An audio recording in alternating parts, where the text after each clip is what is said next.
আমার মতো এরকম সিল্কি সফট শাইনি আর ঘন এবং কালো হেয়ার পেতে চাও তাহলে অবশ্যই আজকের ভিডিওটা পুরোপুরি দেখবে। আমি আমার চুলের যত্নে সবসময় তেল নিজেই তৈরি করি, যে তেল আমার চুল পড়া কমায়, নতুন চুল গজায় এবং আমার চুলের সকল সমস্যা দূর করে দেয়।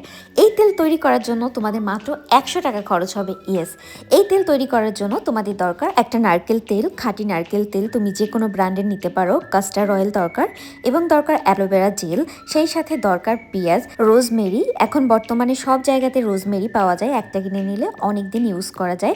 এবং দরকার তিসি, সেই সাথে কালো জিরা এবং মেথি এবং আমলকি হলে আরও ভালো হয়, কারণ আমলকি চুলকে কালো করতে, ঘন করতে, শক্ত মজবুত করতে অনেক সাহায্য করে।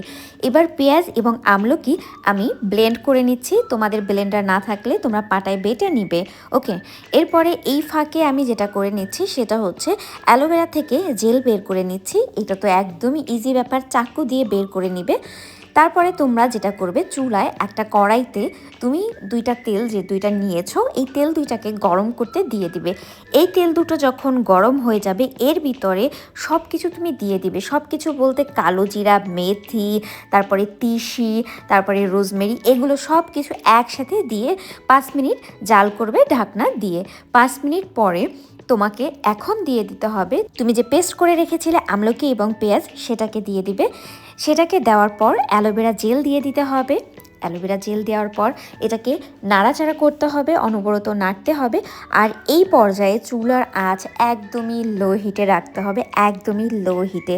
দেখতেই পাচ্ছ এটা দেখতে কীরকম হয়েছে, এটা একদমই আঠালো হয়ে গিয়েছে। এই পর্যায়ে শুধু নেড়ে দিবে, তো বেশি নাড়বে না, জাস্ট 1 মিনিট নাড়াচাড়া করার পর এটাকে আবারও ঢাকনা দিয়ে ডেকে দিবে। এবার ডেকে 5 মিনিট রাখবে। 5 মিনিট পর তুমি এটাকে উঠিয়ে এটাকে সারা রাত ওইভাবে রেখে দিয়ে পরের দিন ছেঁকে নিবে। ইয়েস, পরের দিন, এই যে আমি পরের দিন ছেঁকে নিচ্ছি, দেখো কি সুন্দর করে এটাকে ছেঁকে আলাদা করে নিচ্ছি। এরপরে আমি কাচের বয়মে বা যে কোনো বটলে তোমরা ভরে নিতে পারো, আমি ভরে নিয়েছি। এই তেলের উপর দিয়ে আবার তুমি চাইলে কালো জিরাটা, আস্ত কালো জিরাটা ছিটিয়ে দিতে পারো। আমি আস্ত কালো জিরাটা ছিটিয়ে দিয়েছি, মেথি দানা ছিটিয়ে দিয়েছি, রোজমেরিও ছিটিয়ে দিয়েছি। এটা দিলে অনেক ভালো হয়। এবার আমি চুলে তেলটাকে অ্যাপ্লাই করছি। আমার চুলগুলো দেখতে পাচ্ছ কি পরিমাণে রাফ, উস্কো খুস্কো।